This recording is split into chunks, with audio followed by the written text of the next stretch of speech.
Welcome to the unit on Basics of Design in Visual Display. This unit deals with understanding the elements and principles of design in visual merchandising and their application to create effective store design. This unit comprises of 2 modules and a final review section that invites you to reflect on what you have learnt. By the end of this unit, students will be able to outline the elements and principles of design in visual display, create a composition using elements and principles of design. The first module explores the elements and principles of design, that is, point, line, shape, form, color, texture, rhythm, balance, proportion, variety, unity, movement, emphasis, and repetition. Let us begin by understanding the role of point in design. A series of points make a line. So, this is a point. A series of points make a line. A point is the first element. It has no dimensions. Line is the second element. It has one dimension.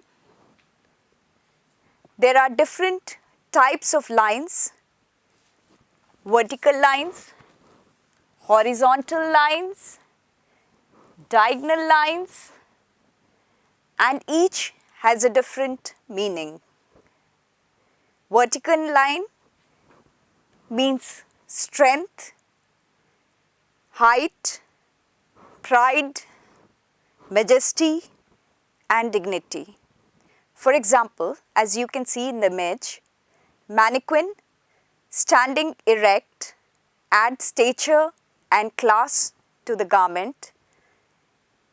This is good for fur coats, evening gowns, bridal wear, and tailored suits.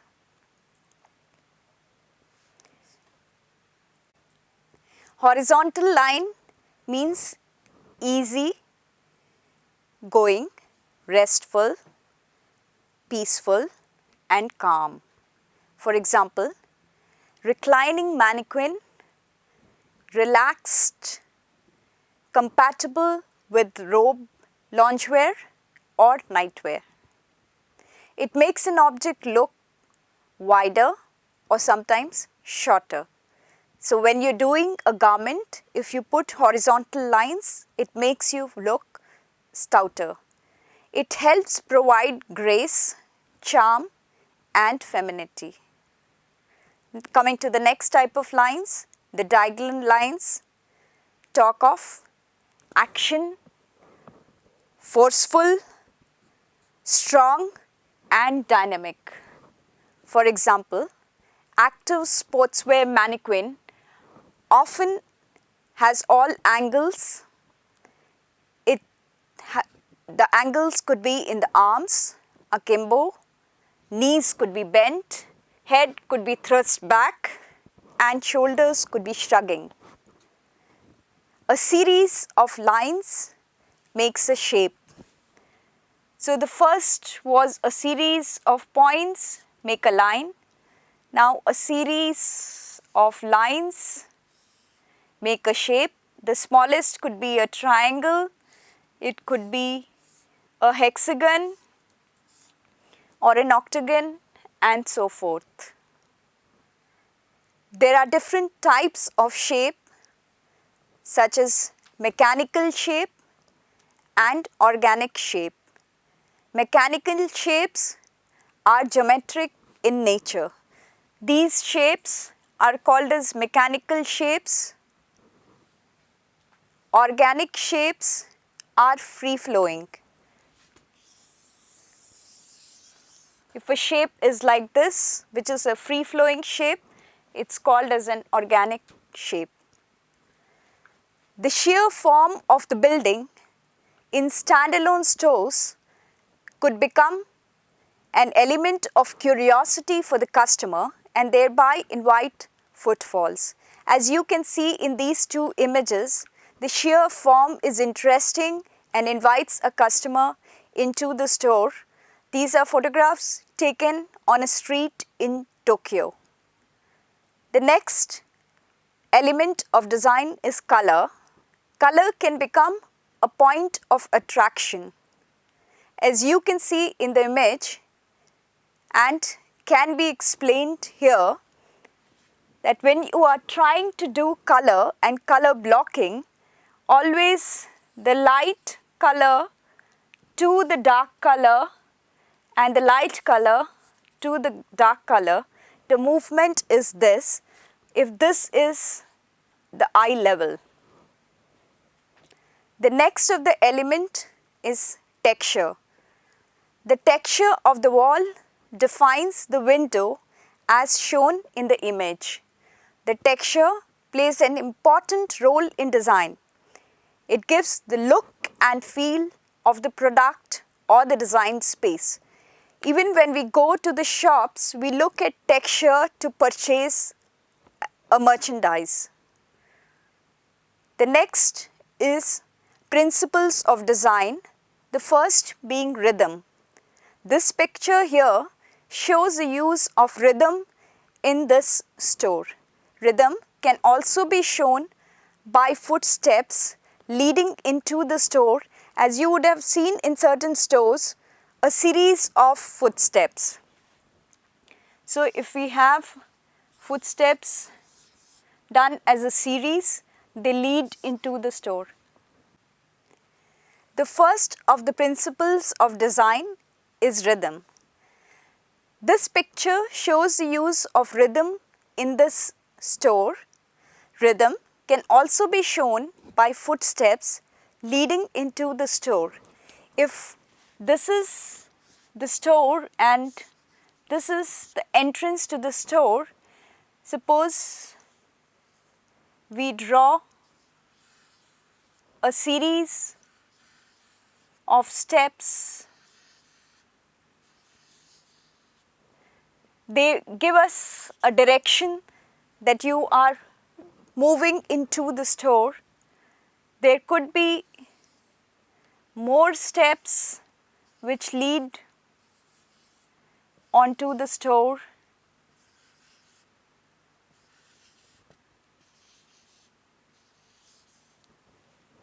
And in a decreasing manner. The next principle of design is balance. Balance can be explained as we know, a fulcrum in the center, and we have an equal amount of weight on either sides. It could also be balanced if you have a larger volume to a smaller volume with difference in weights or difference in weights with respect to color. In this visual, you can see balance.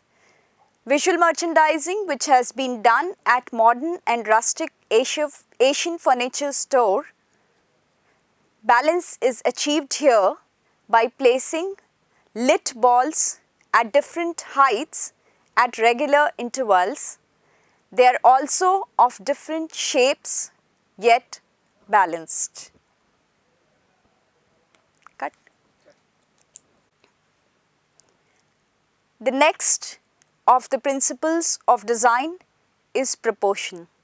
This picture of the Harrods store captures the use of proportion in displays. So what happens in proportion? You have, say, a cube and you have another huge cube. They are changing in terms of proportion, but they are interestingly placed and emphasizing in the store. The next principle is variety. This picture shows a variety of textures, yet they are balanced. It is important for us to understand that you cannot differentiate one principle and say in this particular store there is only one principle. There can be more than one principle which would be applied to a store. Hence, a good design would have a combination of elements and principles of design. Coming to the next principle, which is unity. In this picture, it shows a variety of products united by color. So if you walk into a store, you could have a pot, you could have a chair, you could have a table, or you could have a mannequin, all in a color of blue or red, and there is a kind of joining or unity between the products or the merchandise by sheer color. Coming to the next principle, movement. This picture depicts the use of movement in the footwear display. Emphasis. This is what I was talking before, that by sheer changing of the proportion, or as you see in the Louis Vuitton store, the emphasis in this display is brought out in this picture by all the arrows focusing towards the center. The next principle is repetition. The repetitive display is in a Monakim project for the Japanese clothing brand Uniqlo for the company's New York, Paris and London flagship stores, as you can see in this image. This module looks at the composition of centered, striated bridge, cross or T-grid, all over pattern and rule of thirds. So let us explain each one of them one by one. Centered, as we were discussing the Louis Vuitton store's window, this picture shows how a display can be at the center. All the arrows are focusing at the center and there's only one merchandise on which the focus has been created. So the centered focus shows the merchandise. Next, coming to striated. As you can see in the image, this is a striated display.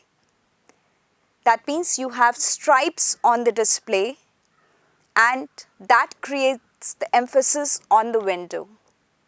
Bridge. In this display, which has been done in the dyer shop, the bridge has been used as a display. It can be a cross or a T, which can be used in the display as shown in this image. Next is grid. This metal tiles display is by Karim Rashid for alloy. It's a very interesting image, an all over pattern. This display is of an all over pattern wherein you have everywhere a display. The next and the last part of it is rule of thirds. It's one of the important factors when you are doing a window display. This picture is explaining of rule of thirds. So what is rule of thirds? Suppose this is my frame. I divide it into 9 squares and then I take my focal points around these areas. So that is how a picture is composed. In the same manner, a visual display is also composed and your images should lie within these rule of thirds, within these 9 squares. You've come to the end of this unit. To summarize, visual merchandising is silent selling. Independent or combination of elements and principles of design are used to create a balanced, attractive store which would live up to its purpose to increase sales by attracting footfalls and then impacting them to convert footfalls into sales. Thank you.